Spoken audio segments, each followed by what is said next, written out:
Guys, welcome back to my channel. For people who ever wondered and had sleepless nights regarding what should I purchase?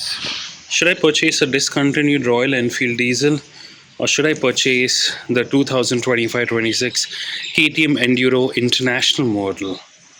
Well, I guess it's the only channel in the world that will give you a comparison between these two absolutely different machines and how is it to live with them. Let me start with the Enduro. Oh, I'm sorry. Let me start with the diesel. Now, this thing doesn't look like any machine present in India. And obviously, I got to take credit for most of the work that I've done on this bike. But this machine over here as well is a machine that'll be rarely used. So you know what? Let me start with a friendly comparison. I'll have an exclusive video regarding what I've done on this bike.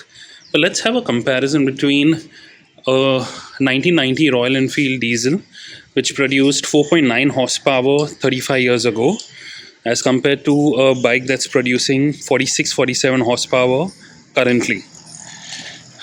Point number one, power. Obviously, the KTM Enduro. Point number two, torque. The KTM Enduro. Point number three, low end torque. The diesel, hands down. Point number four, weight. 200 kgs, 166 kgs. You got to understand 4.9 horsepower, 200 kgs.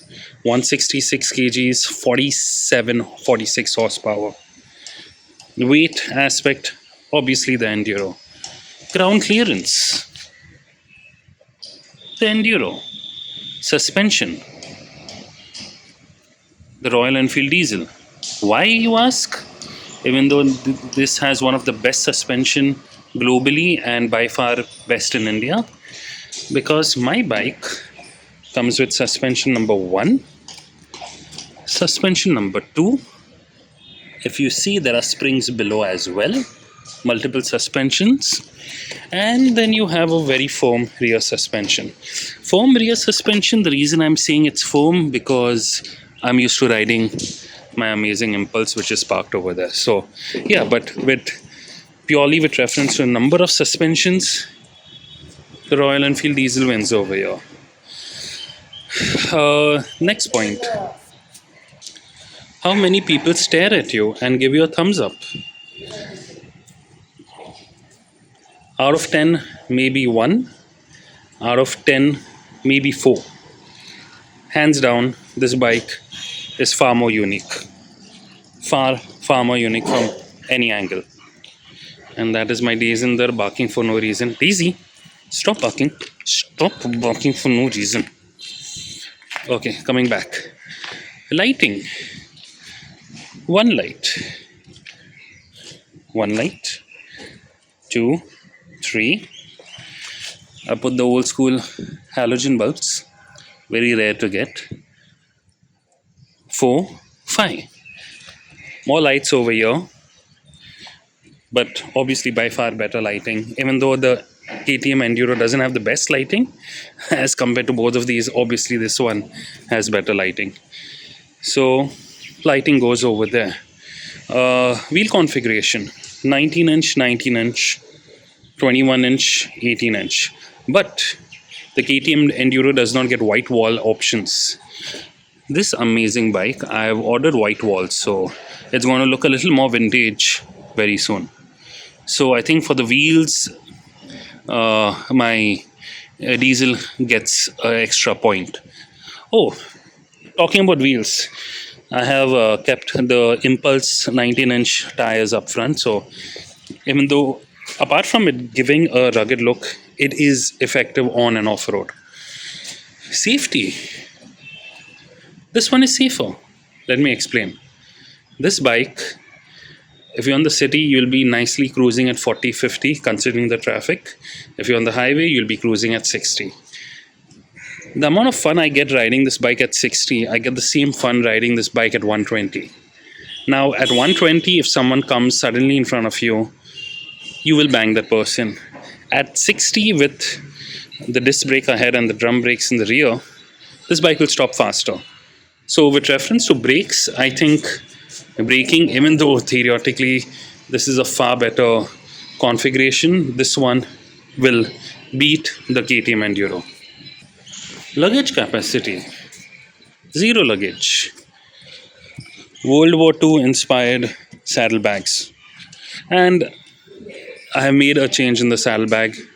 You'll have to just wait for the next video. But yeah, luggage, again, the diesel wins.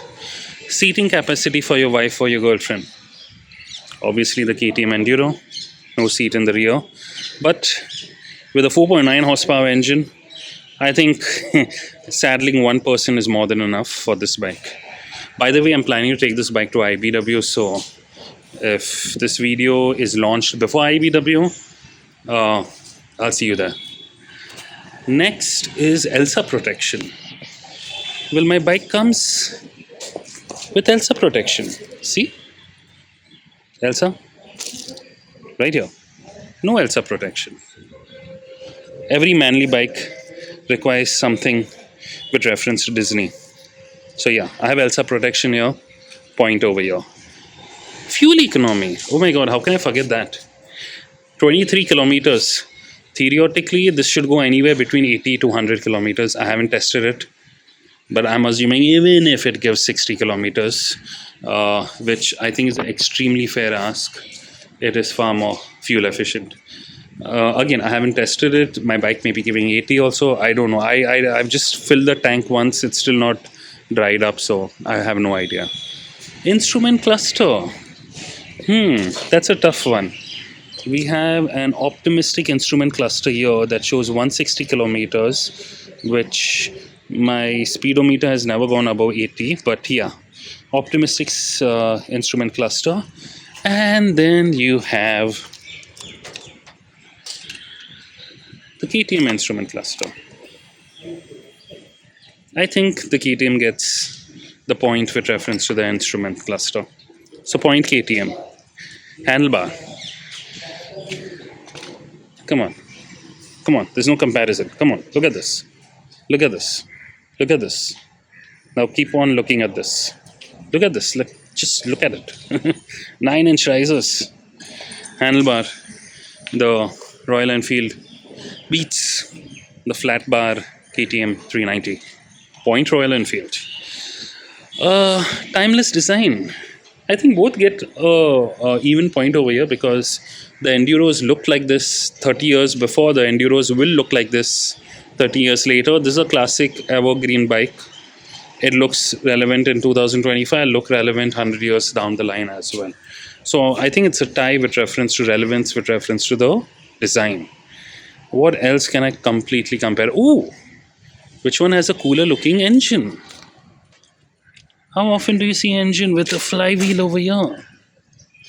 And if at all your toes do by any chance get in contact with the engine once it's on, out of 10 you may just have 9 toes left. But with reference to the engine coolness, and I've seen people slow down specifically to see this motor churn when I'm riding, point Royal Enfield.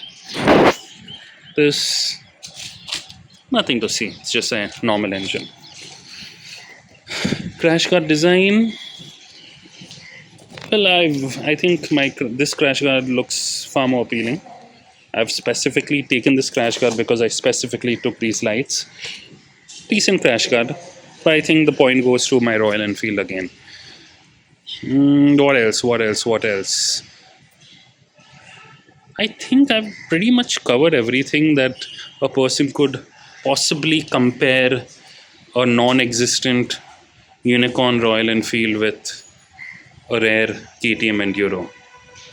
Who do you think won? I think my Royal Enfield did win over the KTM Enduro, but you can place your views over there. Fun fact, apparently this bike was built for the Indian Army to patrol the border.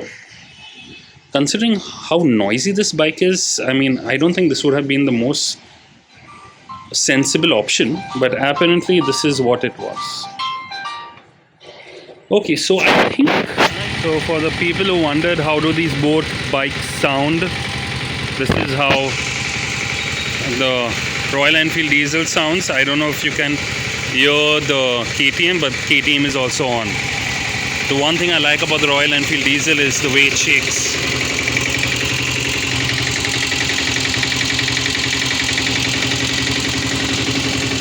Everything is moving.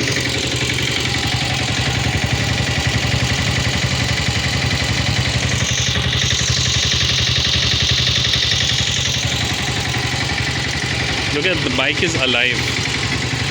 And then you have the KTM.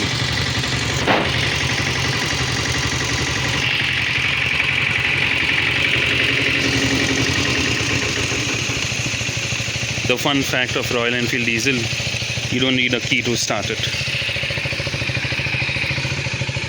It still sounds like a Bajaj a rickshaw, but a little less.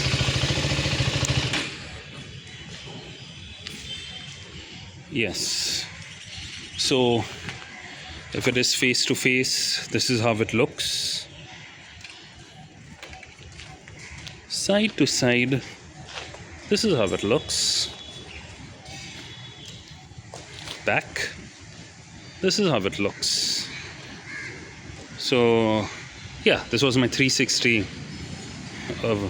video, and I think I'm going to conclude over here. Obviously there is no comparison.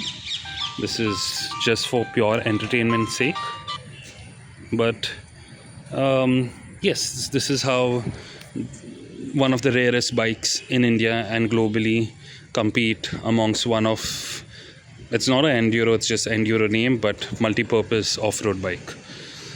You liked such weird videos or honest videos, or however you like to put it, do subscribe. Every subscription matters, and I look forward for seeing you guys in my next one. Take care. Thank you. One more thing I would like to mention, since I do have a platform and hopefully few people will be watching this video. If at all you're looking at having a dog, please do adopt. Do not purchase. This is my Daisy. She's with us for 9 years. While I was making this video, she's just been patiently sitting. Indie dogs, they're patient, they are zero maintenance, they're loyal, and they're meant for our small home apartments. Unless you have a bungalow with a farmhouse, Labradogs, Golden Retrievers, if you want to spend extra money, please go ahead. But if you're animal lover like me, please adopt. Pick up a puppy from the street. You're saving that puppy's life. Do not purchase just for the sake of putting it on social media that you have some fancy dog. So please adopt, do not purchase. And in that note, my final goodbye. This bike will be going from my garage because this was with me for 2 days. I thoroughly enjoyed the KTM, but I think my heart is, given an option, I would take the Royal Enfield any day. Okay, take care guys, and I see you in the next one.